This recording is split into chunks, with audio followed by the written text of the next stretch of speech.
Assalamualaikum warahmatullahi wabarakatuh. Sebelumnya, perkenalkan nama saya Fira Nabil Ardi, NIM 1907155453 dari Prodi Teknik Kimia 1.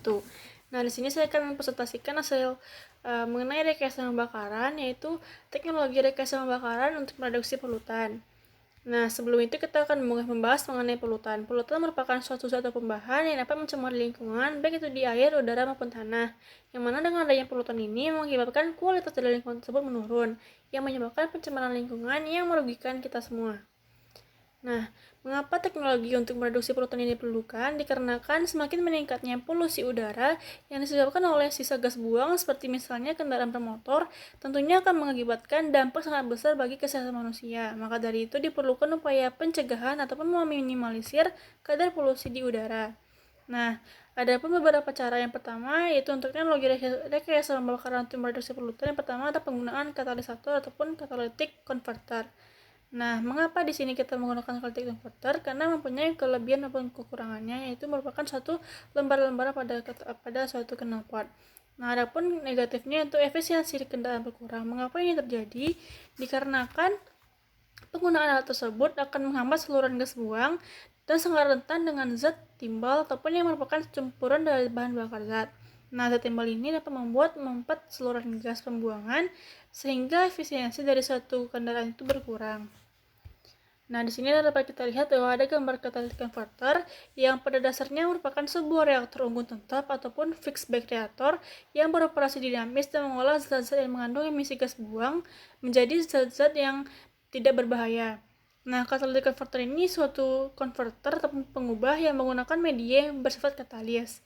Media katalis adalah suatu zat yang mempercepat laju reaksi tanpa mempengaruhi reaksi tersebut. Nah, adapun contoh dari katalis yang digunakan yaitu yang berharga mahal dan jarang ditemukan seperti palladium, platina, dan juga stainless steel.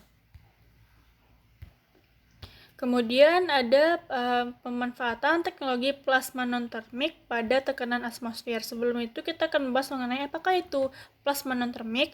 Plasma non-termik merupakan suatu keadaan di mana gas terionisasi sebagian dan energi elektron jauh lebih besar daripada energi ion dan juga energi molekul netral. Nah, adapun tahapan dari pereduksian oleh plasma non-termik ini, yang pertama adanya ionisasi, kemudian ada eksitasi, kemudian ada disosiasi, dan yang terakhir kemudian ada transfer muatan ataupun attachment and recombination dan reaksi radikal-radikal. Adapun fakta dari plasma non-termik ini telah dilakukan penelitian oleh beberapa peneliti seperti Mozuno pada tahun 1965, Alcubierre dan kawan-kawan pada tahun 1967 dan berbagai peneliti lain. Teknologi yang selanjutnya adalah teknik lucutan pijar corona di dalam reaktor plasma berkonfigurasi geometri elektroda pisau bidang atau knife top plane elektrode geometri sebagai perangkat utamanya. Dapat kita lihat di sini ada suatu reaksi antara oktana dan juga oksigen, yaitu pembakaran tidak sempurna, itu C8H18 ditambah dengan 12,5O2 menghasilkan 8CO2 ditambah 9H2O dan juga energi panas. Yang mana pada proses pembakaran tidak sempurna pada hidrokarbon terjadi bila selama proses pembakaran terdapat perbandingan kandungan bahan bakar yang lebih banyak daripada oksigen dalam campuran, sehingga pada proses ini mengakibatkan banyaknya menghasilkan suatu polutan yang mana mencemari lingkungan. Nah, dikarenakan ada pembakaran ini menghasilkan suatu polutan yang dapat mencemari lingkungan, yang karena hal tersebut digunakan teknologi plasma non-termik pada tekanan atmosfer. Mengapa digunakan plasma non-termik ini? Karena itu didasari pada sifat plasma non-termik, yang mana itu mudahnya plasma jenis ini menghasilkan senyawa-senyawa radikal bebas, sehingga kita gunakan lucutan corona sebagai salah satu teknologi ini untuk proses yang paling efektif dalam reduksi polutan tersebut, sehingga polutan itu dapat tingkatannya menurun menjadi sangat efektif. Kemudian di sini dapat kita lihat bahwa adanya suatu gambar reaktor yang merupakan suatu skema sistem eksperimen dalam itu potensial dibangkitkan oleh suatu sistem pengapian mobil termodifikasi digunakan untuk memproduksi plasma non-termik pada reaktor pisau bidang.